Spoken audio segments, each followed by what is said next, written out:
Hey. Hey. So I gave myself a cool, sensitive guy haircut today. Yeah. Purely for the thing we're about to talk about. Okay. Because I feel sensitive. I feel in tuned. Right. I feel frankly romantic. Wow. Why do I feel romantic? Because we watched A Sign of Affection. So, I just want to point out that this is not the kind of anime we tend to watch. This is actually like very much the opposite of what we tend to watch. Yeah. You know, we tend to watch Previously, the most romantic thing we'd watched was Brave Bang Braver. So. Yes, that was quite romantic in its own way, wasn't it? Yeah, no, that's the thing. Like, usually we watch a lot of bang poo. Like, mostly it's like bang poo. No, mostly the stuff we watch is like people punching and screaming. Yeah, is usually what we watch, and so it was really weird. And it's funny because I think we, like some of these that we've watched, this show showed up on a lot of lists of best of 2024, and we've been trying to get through all these 2024 new anime, and we haven't. It was a different thing. Yeah, but it was wonderful. It was really good. It was really well. It was really well conceived. It was really well done. It was so sweet. Yes. Like seeing two people falling in love. Like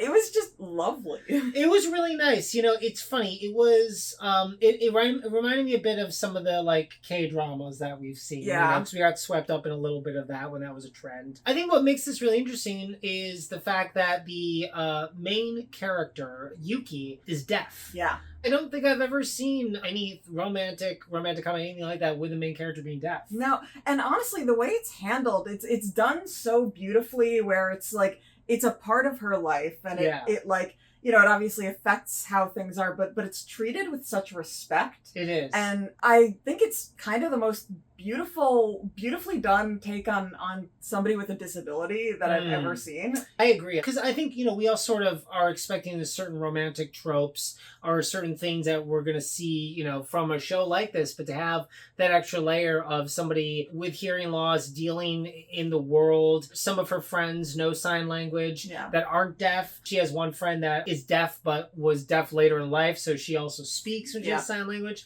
And it added a whole other layer that I found really fascinating in the show. Yeah, and it was just really interesting the way that they handled it. It was also really interesting the way that she interpreted things. Mm-hmm. She reads lips, she also does sign, and like seeing like the different ways that either of those can come across incorrectly, and the biggest misunderstandings you had are just language misunderstandings. Yeah, so the story basically is about Yuki. She's in the first year of college, she's on a train, and some foreigner, somebody like from America or somewhere else comes up to ask her questions, and she looks sort of scared and can't really answer him because, of course, she's deaf, so she can't speak. And then our main protagonist, Itsuomi, saves the day by going and speaking with the guy and realizing pretty quickly that she is deaf, that Yuki's deaf. And that's how the meet cute sort of starts. Mm-hmm. And it's for both of them, you can already see love at first sight kind of thing. You know, like it's like insta crush. What I really like about him is he's very, aloof is like a strong word, but he's a guy who just doesn't say a lot and doesn't project a lot of emotion. Yeah, well, so you don't really know what he's thinking a lot of the times. He's the super cool guy the super cool silent guy. Yeah, well, he's super cool because he's just chill and tall and good looking. And friendly. Yeah. They go to the same college, and she has a friend who knows him. And like a lot of the great K-dramas that we've watched too, it's usually about like a few couples or a few burgeoning couples. So there's Yuki and Itsuomi, but like there's also her best friend Rin, who's really into this guy. Itsuomi's cousin. Yeah, yes. There's Itsuomi's best friends from high school. It's a guy and a girl, and the girl has been fawning over him forever. The guy, of course, has been fawning over the girl, but because of a misunderstanding in their past, she thinks that the guy is not interested in her at all. But also, she's kind of obsessed with Itsuomi. She's totally obsessed. Like Emma wants Itsuomi, and poor Shin is just like, please love me. Yeah, yeah. There's also, let's not forget, Oshi. Right. Yuki's sort of friend from childhood, but like the kind of friend that never really grew out of like pulling on your pigtails. Yeah, he's like the guy best friend trope. They have that sort of antagonistic, almost brother-sister relationship, but he never really went after her, even though he clearly loves her. And he's a really interesting character because, you know, he knows sign language. Yeah. What's interesting is that Yuki's mom never learned sign language. Yeah. So she really only speaks sign language with Oshi, her friend, and some of her other deaf friends. And so it really adds an interesting element because he is not likable, but you know that he's got a good heart. Yeah, totally.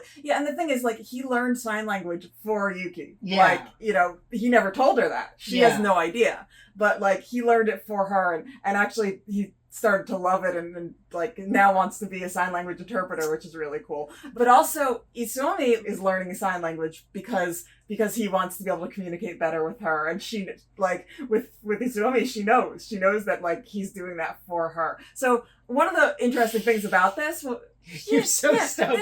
You're so stoked about the show. It's so cute. It's just so like it's so cute and so purely happy. Yeah. Like, so, what I was gonna say is that it's a really funny thing because we're so used to like seeing any sort of like romance thing where there's ultra drama. You know, like some character, like you think they're cheating, or some character like comes in to try and steal the boyfriend, or like and in this there's like hints of that kind of thing, but not really. Like these things work themselves out very easily, and the characters are just so nice because her deafness is kind of a conflict in itself. It's like learning to communicate with someone that you don't speak the same language. You know? Yeah, no, I agree with that. It's the most conflict averse show I've ever seen. Yeah. Every anime we watch is like, usually if it's not a life or death situation, there are so many struggles going on between people, and this show is like the comfiest show I've ever seen. Yeah, I mean, like you get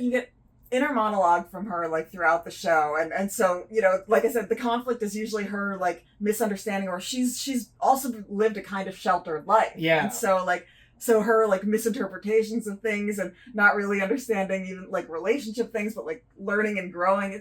It's just you're just seeing you're seeing them grow as people, and you're seeing their relationship grow, and you're seeing these other relationships grow, and it's just so cute. It's so cute. It is. I like also, unlike a lot of the anime we watch, it's really grounded. Mm-hmm. They don't ever do. They have a few funny little like animation things, like when she like looks really nervous, like her face is drawn a little more simple and it's like red. But people don't become like chibis. Yeah. People don't become like cat people if they're like, being cute. But the other thing that I love, which is like one of my favorite things about this show, and it's so rare in anime, the main protagonist, he has silver hair. Yeah. She has pink hair. Yeah. But it's very clear they all just dye their hair. Yeah. Like, unlike every other anime, like One Piece is a perfect example. Every color of the rainbow, everyone's hair is, and they're just like born that way. And you're like, okay, sure. I guess that's how this works. And it's like this show, it's like everyone does have these sort of colorful haircuts that they tend to have in anime, but it is like the real world. They have dyed hair. And I just loved that. I thought that was great. It was so cool. I mean, there's even one thing too where Itsumi's friend is a hairdresser. Yeah. And he even talks about the fact that his roots are getting black and he has to come in and get it re-dyed. Yeah. I thought that was cool. It's funny. It reminded me, the only other time I remember seeing that in an anime that we've seen is Slam Dunk. Yeah. Is they mentioned that Sakuragi does actually have dyed red hair. Yeah. Now, the thing about this is that, like we said, we don't watch romance anime, shoujo anime, and I can't say that this made me want to, like, go and check out another romance anime. I'm not interested. That being said, if this has a second season, I am there. Yeah. Like, I am so there for more of this. Yeah. But it didn't spark an interest in this type of anime. Like, if I hear about another one that's supposed to be fantastic, like, I'm willing to check it out, and I think they're probably more willing to because of this. Yeah. But I'm not going to be seeking out romance anime because of this. Yeah, I think so too. I mean, I think that, like, I really do feel like this one is probably a little more unique. I feel like most of them are probably slightly more like the K-dramas or the romantic comedies we're used to seeing, where there's like a little more conflict and misunderstanding. Yeah. That kind of tropiness that we're used to. And this show just like doesn't do that. Well, I think when it comes down to it, a big theme of the show is communication. Yeah, because it is. Because yeah, because it has to be, because it's about people learning to communicate with people that speak in a different way. And so because of that, like, it takes it to that next level where not only are they like, learning to communicate in another language, but they're also learning to like actually communicate with one another. And so you don't have those big misunderstandings because people talk to each other. Yeah. They discuss things. They communicate. No, Communication is good. It is, and I also think that, like, I haven't seen that many movies with somebody who's deaf, especially someone who's born deaf. Mm-hmm. And I just thought it was really interesting to sort of see her journey and how she sort of deals with that and how people relate to her. Yeah. So before she went to the college, she went to a school for the deaf. Yeah. So she was only really interacting with people that communicate like her. Yeah. But going to the college, she saw such a bigger world, and she's like wondering like how much more of a big world is out there, which is, brings in Itsuomi, who travels the world all the time. Yeah. Like, it's a big thing for him. Yeah. He grew up in Germany for part of his life. Like, he makes her want to explore that world even more than she kind of already did. And like, the idea that maybe they could explore the world together. Yeah. I want more seasons of this show. I want to know what happens with these characters. Yeah. Like, it's just I'm so delighted. It was by the funny. show. A few shows ago, we did Windbreaker, and I feel like, we watched Windbreaker all in one day. I feel like if we had started this show on a weekday early, we would have watched weekend early, the whole thing. Yeah, it just didn't work out timing-wise, but it's very bingeable. Also, I just love the fact that they did that thing that we all love in anime, where they take like a known brand and just change a few words. Oh, yeah. Where do they go? Costco? Yeah. Is that what it was? Yeah, Costco. So it was basically Costco. It was like identical to Costco, but much like McDonald's, it was Costco. Yeah. So I really appreciate that. But yeah, no, it's good. It's great. Sign of Affection. Even if you're not into romance anime, it's a really well done anime. It's worth giving a shot to, and and it's just so cute, and it'll just bring a smile to your face. A Sign of Affection. Are there any other romance anime that we should really check out, like ones that are really good? Let us know in the comments down below. Please like and subscribe. Thanks so much, and you guys have a great time going to Costco. Costco.